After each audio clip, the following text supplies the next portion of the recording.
So I already have plants to transplant. Haven't had them planted for very long, but this is the bean plant. And if you watched my video where we were planting these from seed, I wasn't totally sure if this was going to grow indoors or not. So it definitely did, and I'm glad I had that bag where they can grow tall. So, you kind of poof the bag up. So that worked out really well for this one. And I think there's like 2 or 3 seeds that I planted in here, and I think there's another sprout coming up as well. So I might have like 2 or 3 of these green bean plants.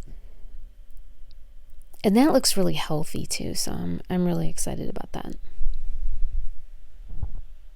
And then I have some of these really big like cups from Wendy's or McDonald's, and I've decided from now on, whenever we do this, I am saving these cups because these are like the best transplanting containers that I think I've ever seen. So for some reason it didn't occur to me to use like these huge, soda things or Frosties, like things from Wendy's or McDonald's. But this is so great because they're just as narrow as the other cups, but yet they're so much taller, and then they hold a lot more soil. So I'm just thinking these are going to work really well for like peppers and tomatoes, and honestly probably anything else. So I don't really want to go make a trip and drink one of these giant things of soda, but I'm so excited about it. We'll have to see how this goes. So I'm transplanting tomatoes into a lot of different containers because even though I only planted a few seeds, I still got quite a few little seedlings here. So I just want to make sure I get every single one of them into a container and then get them watered really well. And unfortunately, the weather right now is still really variable, so I have to keep these indoors, and then like if there's a nice day, like it's 70, then I am taking them out to the greenhouse because that sunlight makes them grow like nothing else does. So if I can do it, I will, but I'm trying to be really careful because some of our nights are still getting below freezing. So I'm just really watching the weather closely, but I am getting them outside as much as I possibly can. But at this point, they've just popped up, so they're in a pretty vulnerable stage at this point. So I just want to be really careful and not, overload them with harsh conditions out in the greenhouse, because like my greenhouse doesn't have a door. So if there's a lot of wind coming through, which we have had this spring, they might get that cold wind, and that could just, kill them quickly. So I definitely am trying to watch it really closely, but also get them outside as much as I can. So I'm just being careful, and these transplants are kind of all on top of each other. So I'm just being careful not to disturb the roots as best I can. And a lot of these, unfortunately, have this seed coat still stuck on their leaves. And that's kind of a dangerous proposition because in this case, this one has it. So sometimes I will leave it, and other times I will try to like gently pop it off. Like in this case, I could get it off and the leaves look okay. But other times, if I try to get that seed coat off, it literally just rips the leaves right off, and then that seedling can't make it. So I try to be really careful about that. And I'm having the same issue with the peppers as well.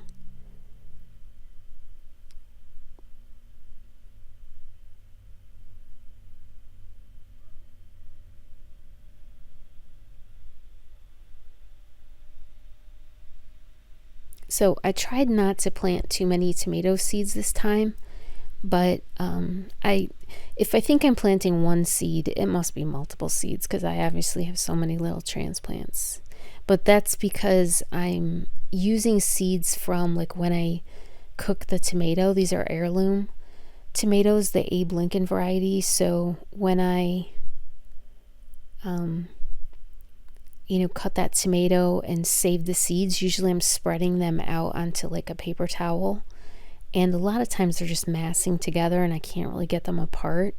So then when I plant them, I'm getting multiple seedlings. But, I'll just, if I have like this year, like 10 plants, that's better than last year where I had like 25 or 35 plants. It just was so much, trying to get all those plants planted and then having all of that, produce coming out of it. It was just a lot. So I'm just trying to, tone it down a little bit this year with the tomatoes. So the zinnias popped up. You can see these, and I had just planted like a few because like the main packs I was going to wait until, normally what I do is like 10 days before plant out date, I will plant, a mass planting of zinnias, and then they'll all pop up and then I can get them right out into the garden. But I thought this time I would do some early and then, we'll just see how it goes. So that did work out pretty well. So far they've popped up and they look healthy. They don't look leggy, so everything seems to be okay. And those I will put out in the greenhouse, and I might just leave those out in the greenhouse until plant out date. So these are peppers that I just got from the grocery store, and I was making like a chicken stir fry, and then I had a pack of bell peppers that was like yellow, orange, red.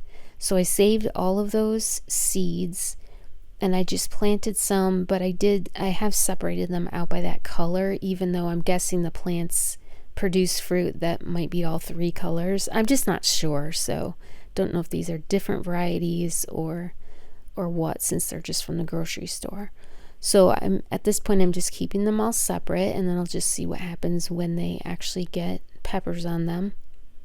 But I'm going to transplant all of the different colors, and I'm just labeling them by color as well. But these are all bell peppers, and these sprouted quickly, like within a week, which is quicker than I've had experience with just planting normal seeds. So I'm not sure why that happened, and I'm happy it happened, but this, I'm just going to kind of monitor what's going on with these pepper plants. So for me, pepper plants are much more finicky, like putting them out in the garden. I tend to lose plants, whereas with tomato plants, I just don't lose them. They're always, pretty reliable. But so if I have a lot of extra of these pepper plants, I'm actually really happy about that.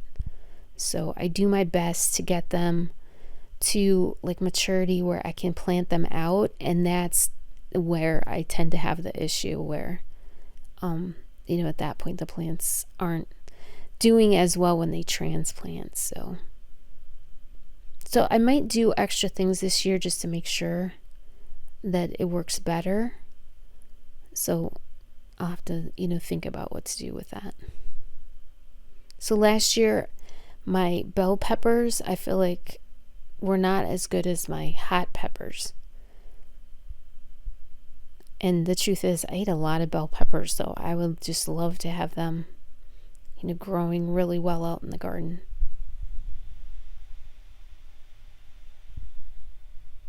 So I've transplanted all of those bell peppers, and I have about 2 trays plus maybe, a half dozen more than that. So I did get quite a few bell peppers this year. And then now I'm taking the impatiens that have sprouted, and I'm just going to transplant those, because this container that they're in is somewhat shallow, which isn't as much of a problem for annuals like impatiens. Usually they have more shallow root systems, but I did want to just get them out of there quickly because there's not a lot of height to this container, so they can't really grow very tall.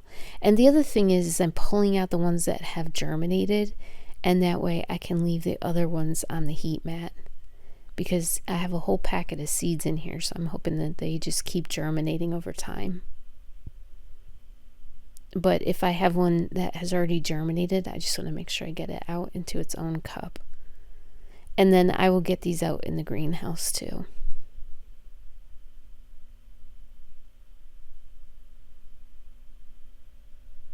So I had bought, in my last Dollar Tree haul, I had bought these large planters, And so now I'm going to plant these up. So the first one I'm planting with ranunculus, and this is just like a box of them that I got from my grocery store. And I've had a lot of luck growing things in this way in the past. And these are basically bare root plants, but the best peonies I have ever grown have been from these boxes from the grocery store. And just the most beautiful blooms. And so I love getting these. I've also done a lot of dahlias in these boxes and alliums. I'm trying to think what else I've done. But this year they don't have like the things that I wanted other than ranunculus. So I've only gotten this one box this year. So I'm planting these in, and it tells you right on the box like how to orient these. Like these are little bare root plants. They say that they're bulbs, but in this stage they don't look like a bulb at all. It looks almost like a little, spider that you're planting, and then you're doing this like claw side down is what it said. So I'm planting this in this pot, and then I'm, orienting them the correct way, putting them at the correct depth, and I have about 8 or 9 of these in this bag. So sometimes when you buy these boxes from the grocery store, they're just like total duds. That definitely does happen.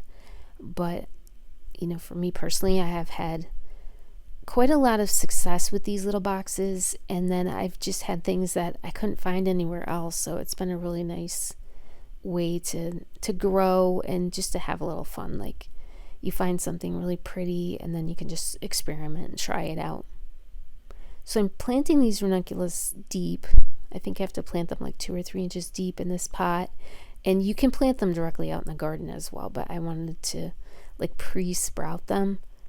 That's also what I do with dahlias as well. I kind of pre-sprout them before putting them out in the garden. But then on the top layer, I'm going to put a whole pack of zinnias. So I got another pack of zinnias, I think, at the Dollar Tree. And I thought, well, I'm just going to plant those at the surface in this same pot. Because it will be pretty obvious, like what's what when they start popping up. But all of these will go out in the garden anyway, so it really doesn't matter.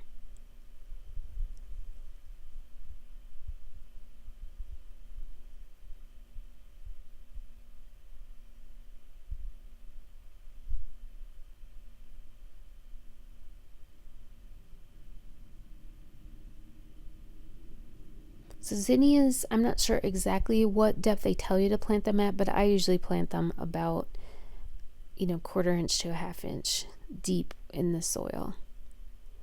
And then I'm going to have to water these really well because the ranunculus, it told me to soak them. And I thought instead I will just water it really well.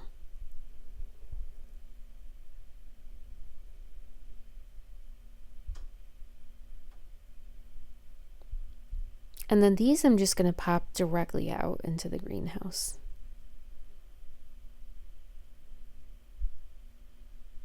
And then I had the 2 other pots because in total I bought like 3 pots. So one pot I'm going to fill these both with that soil from Dollar Tree. And then one pot I'm going to plant those African daisies. And those have to be planted at like a 1/16 of an inch deep. So basically it just means the absolute barest of soil covers them.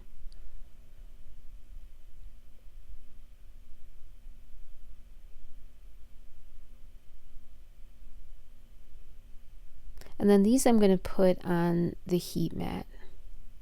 So on this seed starting shelf, I have the bottom one has a heat mat, and the third shelf up has a heat mat with lights on it as well.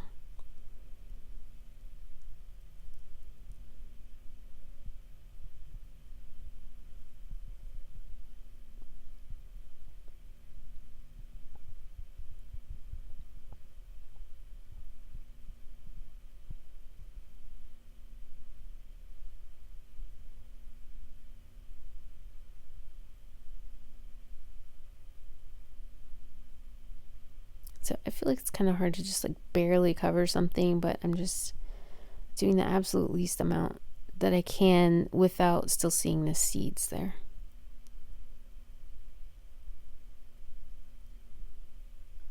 And then I'm going to make sure that I really spray the top down so that those seeds get plenty of water. And then I'll water, what I do is like water around the edge, and that way it kind of just goes right to the bottom of the planter. I'll do that as well, because otherwise it's just way too dry if you don't like get the whole thing wet. But I just want to make sure that I get those seeds really wet with like a fine spray. So once things germinate, I will only water them like around the edge, and then it pours into the bottom of the container, and then the seedlings kind of have to draw it up. But just do what you think works, because you can tell, like if you pay attention to the seedling, you can see whether or not it needs more water, or if something is wrong, you can tell pretty quickly. Now these I am planting the marigolds, and these have to be planted like a 1/4 inch deep, so I can add more soil to this one.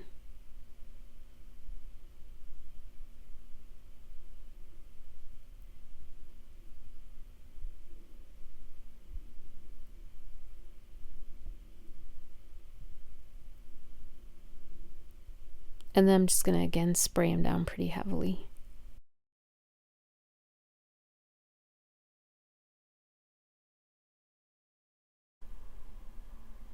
So these 2 planters are going right on the heat mats and under lights, because African daisies and marigolds need like a warmer place to germinate. So for each type of seedling, some of them like a little bit cooler, so you don't want those on a heat mat, and then other ones like it a little bit warmer.